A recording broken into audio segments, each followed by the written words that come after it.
दोस्तों, welcome back to another video. आज हम बात करेंगे दोस्तों वीवो के Y12G में स्क्रीनशॉट कैसे कैप्चर कर सकते हैं दोस्तों। तो चलिए दोस्तों शुरू करते हैं। दोस्तों सबसे पहले जो हमें ऑप्शन देखने को मिलता है दोस्तों वो ये है कि पावर बटन और वॉल्यूम डाउन की इन दोनों को अगर हम एक साथ प्रेस करेंगे इससे हम स्क्रीनशॉट ले सकते हैं इस तरीके से। ये पहला ऑप्शन हो गया दोस्तों।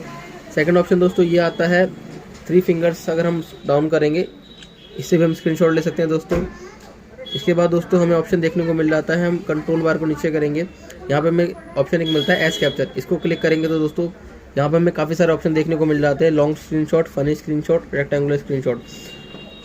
पहले फनी स्क्रीनशॉट की बात करते हैं दोस्तों। फनी स्क्रीनशॉट पे क्लिक करेंगे, यहाँ पे हमें काफ़ी सारे ऑप्शन देखने को मिल जाएंगे। हम सबसे पहले क्लिक करते हैं शेप्ड स्क्रीनशॉट पे। इस पर क्लिक करेंगे तो दोस्तों जिस तरीके की हम शेप लेना चाहेंगे हम उस तरीके की शेप चूज़ कर सकते हैं, इसको बड़ा छोटा कर सकते हैं। तो इस तरीके से दोस्तों इसको हम सेव कर देंगे तो ये हमारा स्क्रीनशॉट क्लिक हो गया। दोस्तों बात करेंगे दोबारा से, अब अगर हम अपने रेक्टेंगुलर स्क्रीनशॉट की, इसमें हमें ऑप्शन देखने को मिल जाता है।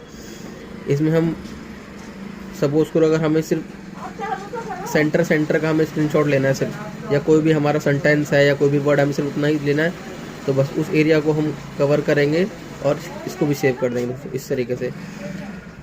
थर्ड और लास्ट ऑप्शन तो आता है दोस्तों सेम वही एस कैप्चर में जाके लॉन्ग स्क्रीनशॉट वाला दोस्तों। ये जो हमारा काम करेगा दोस्तों ये हमारा काम करेगा जस्ट लाइक यहाँ पे सेटिंग हम दिखाते हैं। हमने सेटिंग ओपन कर ली दोस्तों। अब हम सेम जाएंगे एस कैप्चर में लॉन्ग स्क्रीनशॉट। अब जितना स्क्रॉल डाउन करेंगे दोस्तों उतना ही हमारा स्क्रीनशॉट कैप्चर हो जाएगा। इसको हम कर देंगे सेव। तो इस तरीके से दोस्तों ये हमारा पूरा कंप्लीट स्क्रीनशॉट आ गया। तो उसके लिए दोस्तों आप अपना स्क्रीनशॉट को कैप्चर कर सकते हैं Vivo Y12G में। वीडियो अच्छी लगे तो दोस्तों लाइक शेयर कमेंट करना ना भूलें। Thank you so much.